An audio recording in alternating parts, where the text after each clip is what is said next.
আসসালামু আলাইকুম। আজকে আমি দেখাবো কি করে হচ্ছে এই ঘড়ির কাঁটাগুলো সেট করেছি, প্লাস হচ্ছে গ্লাস পেপার লাগিয়েছি।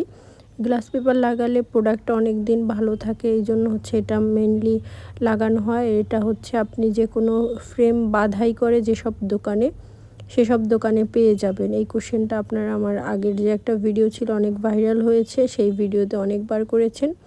তারপর হচ্ছে আমি এখানে একটা মোটা কাপড় নিয়েছি সেলাই করার জন্য। তারপর হচ্ছে এখানে হটগুলো দিয়ে সবগুলো অ্যাটাচ করে দিব, আর পিছনে হচ্ছে আমি শোলা জাতীয় একটা কিছু দিব।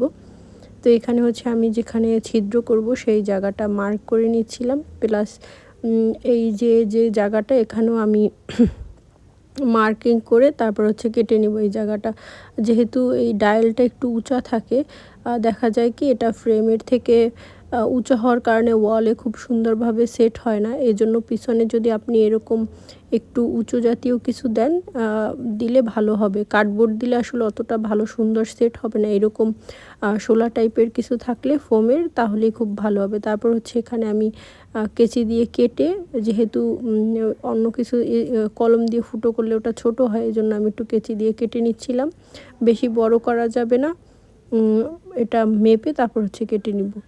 তারপর হচ্ছে আমি এখানে শুধু ওইটা সেট করলে তো হবে না। দেখা যায় আপনি যদি কার্ডবোর্ড না দেন তখন জিনিসটা নড়াচড়া করতে চাইবে বা ভালো সেট হবে না। এইজন্য আমি কার্ডবোর্ডও কেটে নিচ্ছিলাম। তারপর হচ্ছে কার্ডবোর্ডের সাথে মাঝখানে ফাঁকা রেখে তারপর হচ্ছে আমি আরেকটা কার্ডবোর্ড অ্যাটাচ করে দিয়েছি। আমি আসলে মুখে বলতে পারতেছি না সব কিছু ক্লিয়ারলি, কিন্তু আপনারা যদি ভিডিওটা খুব সুন্দরভাবে দেখেন তাহলে বুঝতে পারবেন। আর এইসব ডায়াল আমি এটা হচ্ছে বাহির থেকে এনেছিলাম, আপনারা কোথায় পাবেন আমি আসলে শিওর বলতে পারবো না।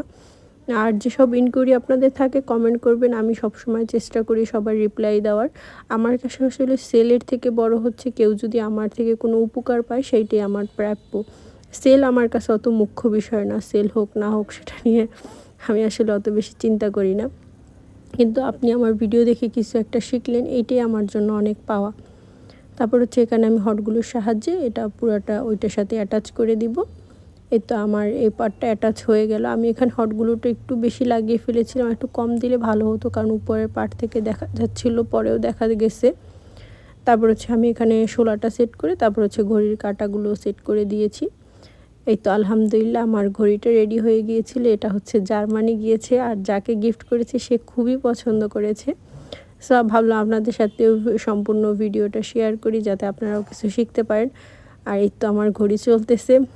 তারপর আমি আরও হটগুলো দিয়ে এটাকে হচ্ছে অ্যাটাচ করে দিচ্ছি, যাতে কোনোভাবে এটা নড়াচড়া না করে। এই হচ্ছে customer review. So thank you আপনাদের।